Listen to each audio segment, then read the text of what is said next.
take us through this Russian-Turkish relationship, especially given the context of what you were talking about, Erdogan straining ties with NATO?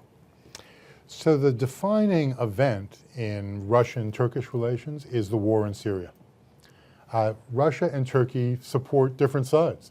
Russia supports the regime, supports Assad and Damascus. Turkey is strongly supportive of Sunni Arab jihadi groups that are fighting against the regime. So that's really the starting point for answering your question. That's pretty simple to understand. It gets more complicated, however, especially given the events of November 24, 2015, when Turkish F-16s shot down a Russian Sukhoi 24 fighter plane. It's not clear where the Russian fighter plane was when it was shot down out of the sky, but that event precipitated a huge chasm in Russian-Turkish relations.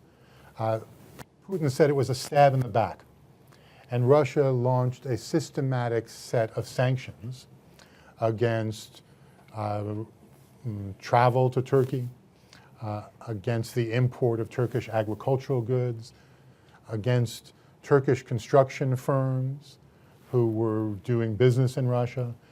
And this cut deeply into Turkey's economy, which was already struggling. And those sanctions stayed in place for 9 months. Then, rather remarkably and unpredictably, Erdogan issued a letter of apology to the family of the Russian pilot and crew, and he went to St. Petersburg on August 9 to meet with Putin.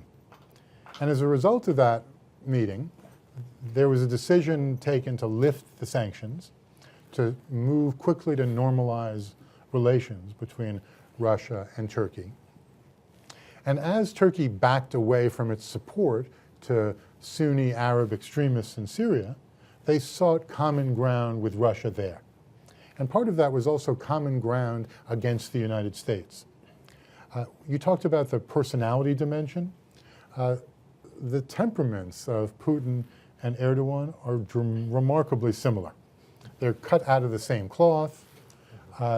They had a deep and dark falling out, but they also are transactional in their approach to business and to one another. They like to make deals.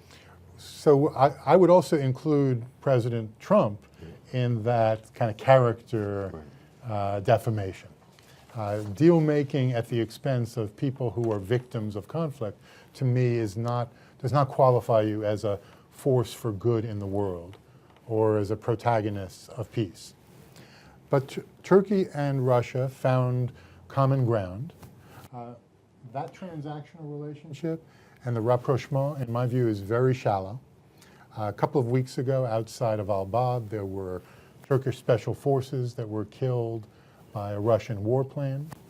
Russia's response was remarkably muted this time. But as we get into the increasingly dense battlefield around Manbij and Raqqa, you've got Russian, Syrian, Turkish, and Kurdish fighters, all of whom are competing for the same impact in the battle for Raqqa. And then you have the United States with 500 special forces on the ground, closely aligned with the YPG, the Syrian Kurdish fighters.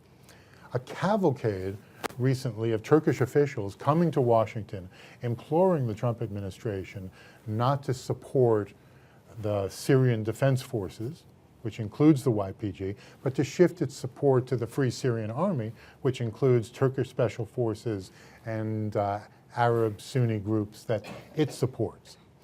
In many ways, a breath of fresh air for Erdogan was the election of Trump.